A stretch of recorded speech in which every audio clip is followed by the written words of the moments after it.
Hi అండి, ఎలా ఉన్నారు? బాగున్నారా? నేను మీ లక్ష్మిని. ఈరోజైతే డైరీలో చిన్న దీపం అయితే పెట్టేసి ఒక విలేజ్ వైపు అయితే వెళ్ళానమాట. నేను వెళ్ళే విలేజెస్ అన్నీ కూడా ఎక్కువ రిస్క్ అయితే కూరుకుని అయితే ఎంతో లాంగ్ అయితే వెళ్ళాను.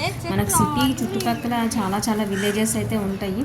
ఒక్కొక్క విలేజ్ని 2-3 టైమ్స్ అయితే విజిట్ చేసి ఒక్కో స్ట్రీట్లో అలా వీడియోస్ అయితే చేస్తూ ఉంటాను అనమాట. ఎందుకంటే ఊరంతా ఒకేసారి చేయలేము కాబట్టి, చూడలేము కాబట్టి నేను వీడియోస్ చేసిన ప్రతి చోట కూడా ఎక్కడికెక్కడికో వెళ్ళిపోతున్నట్టు కాదు. మినిమం ఒక 5-6-7 మహా అయితే ఒక 10 కిలోమీటర్స్ వరకు తీసుకుంటాం. ఏదైనా మంచిది ప్లేస్ ఉంది అనుకుంటేనే కొంచెం లాంగ్ తీసుకుంటాను అనమాట. ఇక్కడైతే ఈ ఊర్లో అన్ని పూల మొక్కలు చెట్లు ఉన్నాయి. పల్లెటూర్లు వీడియోస్ అంటే ఏమైనా స్టార్ట్ చేస్తాను కానీ ఇక్కడికి వచ్చి వాళ్ళు ఏది ఇస్తే అది ఆప్యాయంగా తీసుకోవడం. సరే దేవుడికి చక్కగా పూలమాల కట్టి వేయొచ్చు అనుకున్నాను. మనకి అన్ని పూలు అయితే మంచిగా కనకాంబరాలు వడిలిపోయినట్టయితే ఉంటాయి మనకి మాలలు. సో ఇక్కడైతే ఈ ఊర్లో ప్రతి ఇంటికి చాలా గుత్తులు అంటే యాక్చువల్గా చాలా మంది కోసేసుకుని పెట్టుకోవడము, దేవుడికి వేసుకోవడం అడగనివ్వరు. బట్ ఇక్కడ చాలా చోట్ల చాలా ఇళ్ళలో ఉన్నాయి అనమాట. బాగున్నాయి కదా చాలా అని అనుకున్నాను.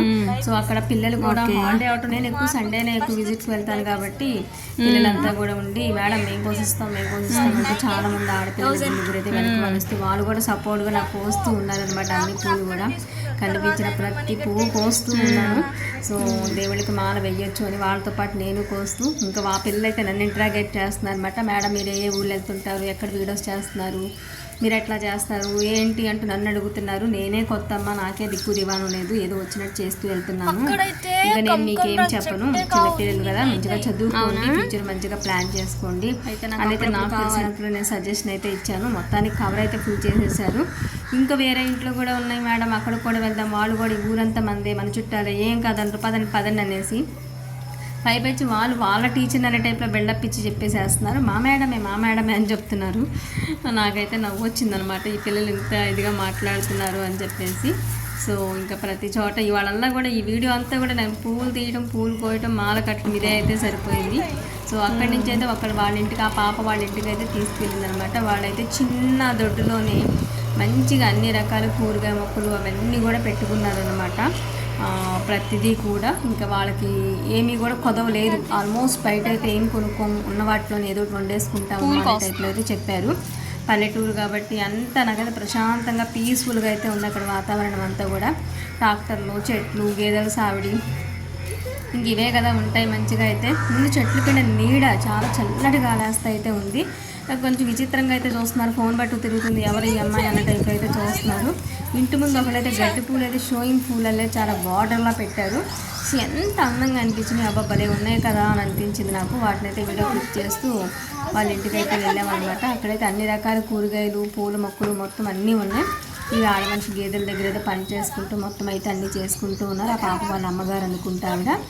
సో వెళ్ళమ్మా కోసుకోండి, పూలు కోసుకోండి అని అంటున్నారు. చాలా ఈరోజు చాలా కోసేసుకున్నాను, ఇంకో రోజు కోసుకుంటాను లెమ్మని నవ్వాను. చెట్టు జాంకాయ ఉంది టీచర్ గారు మా కాయకరండి అంటే పాప అయితే కోసిచ్చింది. నిజంగా అమ్మాయి ఆప్యాయంగా కోసిచ్చినందుకు అప్పుడే వాళ్ళ ముందే తిన్నాను నేను. ఎంత అమృతంలా ఉందంటే తీయగా ఉంది, నిజంగా చాలా బాగా నచ్చింది. లేదైతే బీరకాయలు, వంకాయలు, సొరకాయలు ఇది ఉంది అది లేదు అనుకుంటా ప్రతి కూరగాయలు అన్నీ వాళ్ళే పండిస్తున్నారు. అలానే పూల మొక్కలు, గులాబీ మొక్కలు అన్నీ కూడా అవన్నీ చూస్తూ అక్కడ పిల్లలతో మాట్లాడుతూ ఒక 5-10 మినిట్స్ అయితే వాళ్ళతో స్పెండ్ చేసి ఉన్నాను. మేడం ఉండండి ఈవినింగ్ వరకు వంట చాలా చూపించారు ఆ పాప వాళ్ళు. లేదమ్మా మళ్ళీ ఇంకెప్పుడైనా సండే వస్తాను, మీరైతే మంచిగా చదువుకోండి చక్కగా అని చెప్పాను. ఇంకా సరే మేడం అంటూ నన్ను మళ్ళీ రిటర్న్ ఆటో ఎక్కించే వరకు కూడా వాళ్ళు నాతో పాటు వచ్చారు, నాతో స్పెండ్ చేశారు, మాట్లాడుతూ ఉన్నారు. చాలా హ్యాపీగా అయితే అనిపించింది. సో ఈరోజైతే ఈ ఊర్లో ఇలా అయితే ఫైనల్గా చేశాను. Please watch it, thank you, subscribe.